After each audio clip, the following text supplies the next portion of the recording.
The last time I spoke to my cousin, we were watching a fireworks show and he said it's funny how something so beautiful can still burn you, and I just laughed. I didn't realize until later he was talking about more than just the sky. 4th of July in Ocean City, Maryland. I was 28 and my cousin Dylan was 32. We grew up more like brothers than cousins. He was my mom's sister's kid, but because we lived only 10 minutes apart for most of our lives, we did everything together growing up. School, sports, family parties, you name it. Even when life pulled us in different directions, we always circled back to each other. That night, we were sitting in the sand, just the two of us. We had 2 folding chairs we dragged from the trunk of his truck. A little cooler between us with some Miller Lite and a half-finished bag of Doritos. People were packed up and down the beach, but we had a little pocket to ourselves. The fireworks were going off from the pier, the kind that thud in your chest before you even see the color. We were quiet for a long time. Dylan always liked to just sit and think. He was never one to fill the silence. Me, I was the talker. But that night, I didn't feel like talking either. Then he said it. It's funny how something so beautiful can still burn you. I looked at him, kind of laughed under my breath. Jesus, man, you sound like you're trying to be deep. He didn't smile. Just watched the sky, the reflection of the red bursts glowing in his eyes. I'm serious. I shrugged. Fireworks, right? Yeah, I guess if you get too close, you'll get lit up. He didn't answer that either. He just finished his beer, crushed the can in his hand and set it in the cooler. Then he stood up and said he was gonna head back to the house early.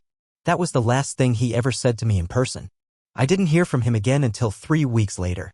And when I did, everything made sense in the worst possible way. 3 weeks later, I got a phone call from my mom early in the morning. I was still in bed, half asleep, when I picked up. She didn't waste time with small talk.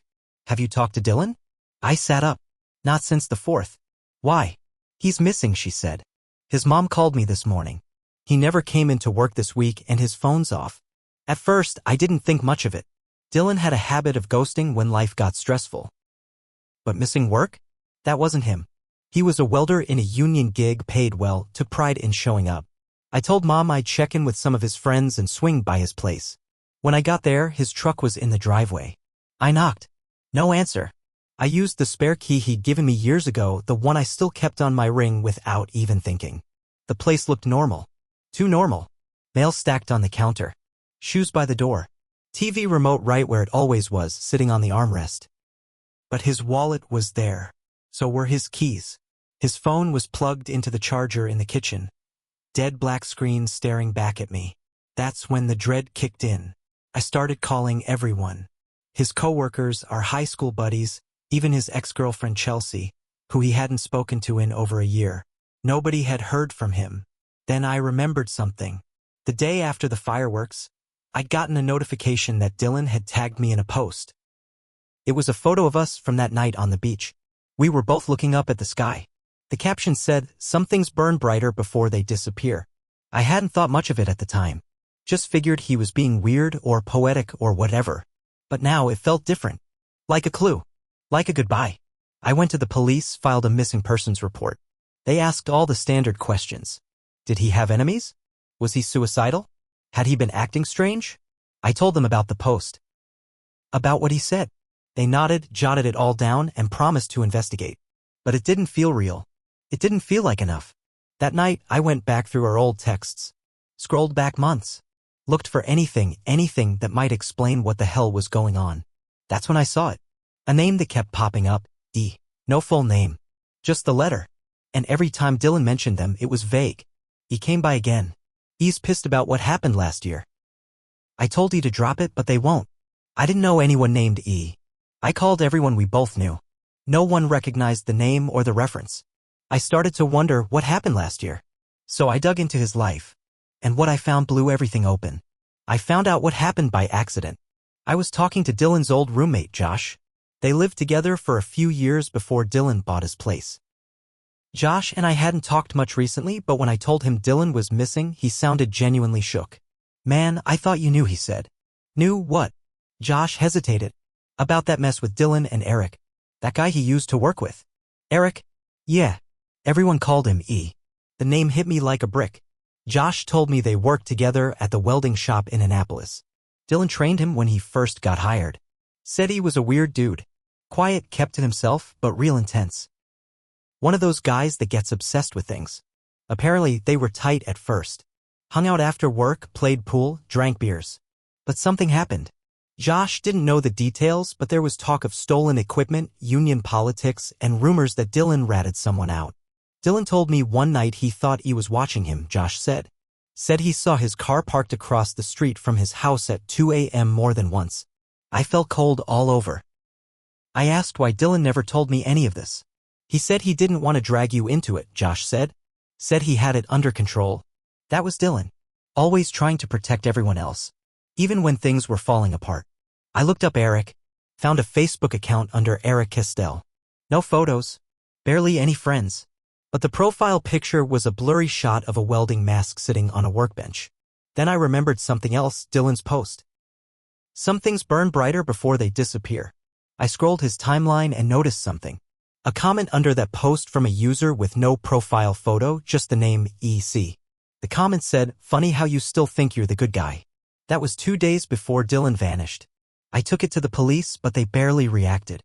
No threat, no confession. Just a cryptic comment. They said they'd look into it, but I could tell they didn't think it was much. So I did the only thing I could. I started watching Eric. I found his address in Odenton. Some rundown rental near the edge of town. I parked a block away and sat for hours. Took notes. Watched who came and went. After 3 days, I saw him. Eric. Same guy from the old work photos. Lean build, shaved head, walked like someone always ready for a fight. He looked right at my truck as he walked inside. I ducked, heart pounding. He didn't come back out. Later that night, I crept up to his window and looked in. The house was mostly dark, but there was light coming from the back room. I couldn't see much, but on the wall was a photo.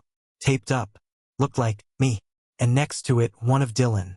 I snapped a photo with my phone and got the hell out of there. The next morning, there was an envelope on my windshield. Inside was a single sheet of paper.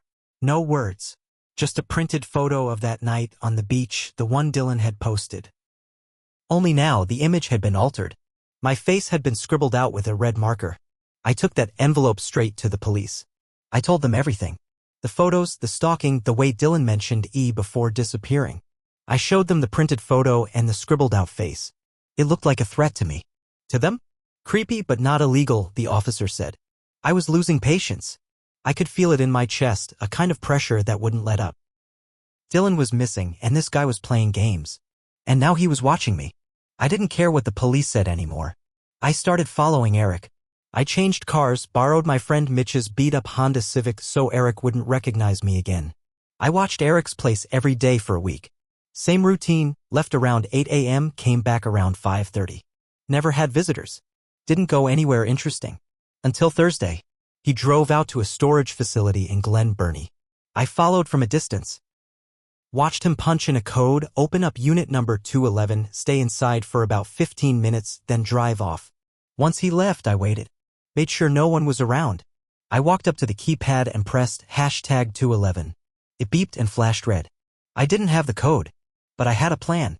That night, I went back. With bolt cutters. I know it was stupid. Illegal. But I wasn't thinking straight anymore. I needed answers. I needed something. I cut the lock. Pulled the door open. The air inside smelled like oil and metal. There was a workbench. Shelves full of tools. Welding tanks.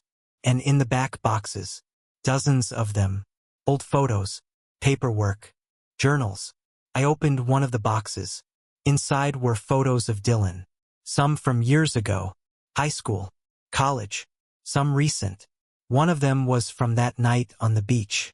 Same picture Dylan posted online, but this one was printed on photo paper. Then I found something worse. A receipt, dated July 6th, 2 days after the fireworks. For a burner phone, duct tape, and plastic sheeting. The address?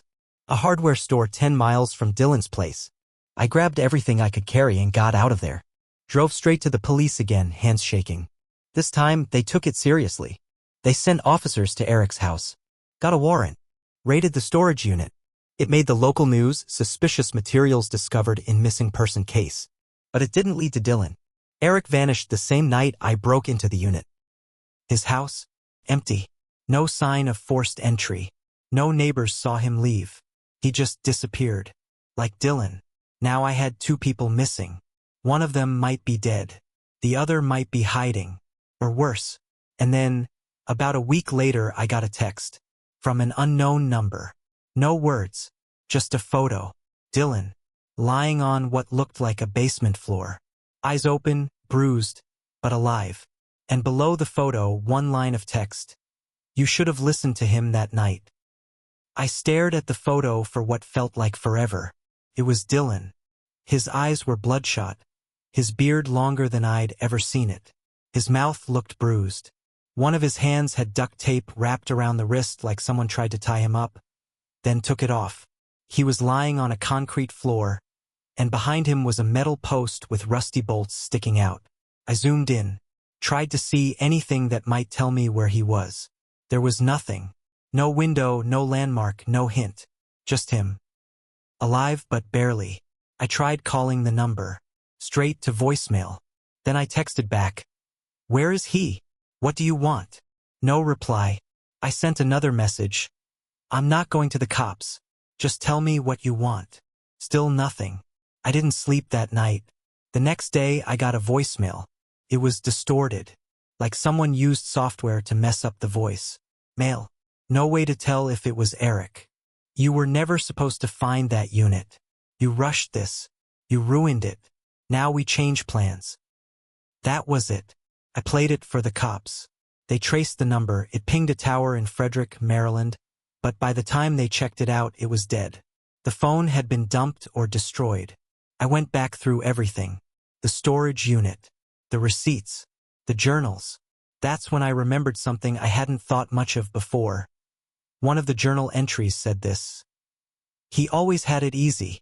Born with clean hands. No one ever saw what really happened that summer. What summer? I called my mom, Dylan's mom, old family friends. Asked about our teenage years. Had anything bad ever happened? Any secrets? Everyone said no. Nothing unusual. But it didn't sit right with me. Then my aunt slipped up.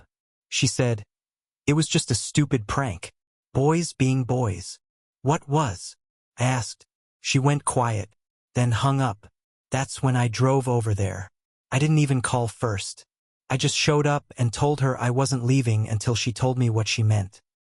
She sat down, hands trembling, and told me a story I'd never heard before. When Dylan and I were 17, we were hanging out with some other guys from school. There was a younger kid, Eric. He wanted to tag along, be cool. Dylan and I didn't really like him. Thought he was weird. One night, someone came up with the idea to scare him. Lock him in the old grain silo outside of town and leave him there overnight. I didn't remember any of this, but Dylan did. My aunt said I had passed out drunk in the truck, didn't even know what happened until the next morning. But Dylan? He stayed. He locked the door. He was the one who pushed Eric inside. Eric was found the next day by a local farmer. Dehydrated, crying, and shaking. No charges were ever filed. His parents didn't want the attention. The school hushed it up. But Eric never forgot. And neither did Dylan. That's why he said what he said that night on the beach. That's why he looked haunted. He knew this was coming. He just didn't tell me. And now Eric had him. Somewhere. And I was next. I knew what I had to do. I went back to the storage unit one last time. The police had cleared it, but I had the key now. The unit was empty except for one thing they missed. In the corner, taped under the workbench, was a second phone. Burner. Same model as the one Eric bought. I charged it up. It took a while to power on, but when it did, I found dozens of messages. Most were between Eric and someone listed only as C. I didn't know who that was. But one thread stood out. It was a draft. Never sent. Written like a letter. He laughed when we locked the door. Like it was a game. You laughed too. But I cried. I begged. That night changed everything. And when I saw your face on his wall, I knew it wasn't just him who needed to pay. My name was on that wall. Just like Dylan's. I remembered that night differently. I didn't even know we did that to him. But it didn't matter. To him, I was guilty. And now he had Dylan. And maybe he was planning to come for me next. I made a decision. One I'm not proud of. I called in a favor. My old boss in Baltimore used to do some shady stuff before he went clean.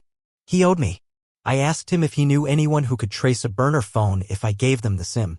No questions asked. He did. 3 days later, I had a location. It was a hunting cabin. Way out past Cumberland in the woods. Off the grid.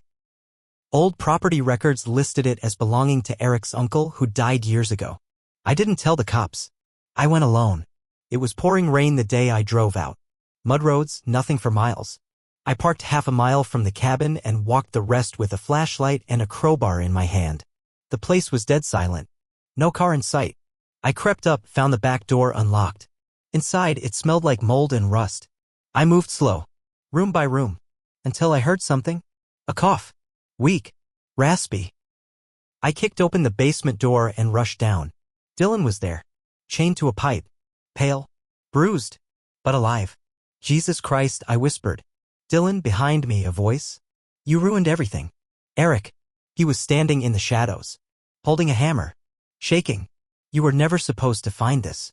It was supposed to mean something. He was supposed to feel it. You made your point, I said. It's over. He stepped closer. You don't get to decide that. He swung the hammer. I ducked. It grazed my shoulder. I tackled him hard. We hit the ground.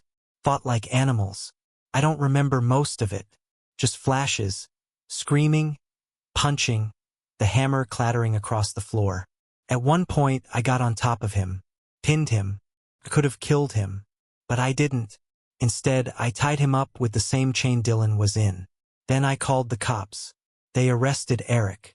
Charged him with kidnapping, attempted murder, and a dozen other things. He's in prison now. Won't see the outside again for at least 40 years. Dylan spent weeks in the hospital. He's not the same. The damage goes deeper than broken bones. He barely talks now. Sometimes I catch him staring at nothing, like he's still in that basement. And me? I learned the hard way that silence makes you guilty. 2. Maybe I didn't lock that door all those years ago. But I never asked what happened. Never tried to remember. That night on the beach, Dylan was trying to warn me. Trying to confess. And I laughed. Now I live with that. Every day. Every time I see a firework light up the sky, I remember what he said. It's funny how something so beautiful can still burn you.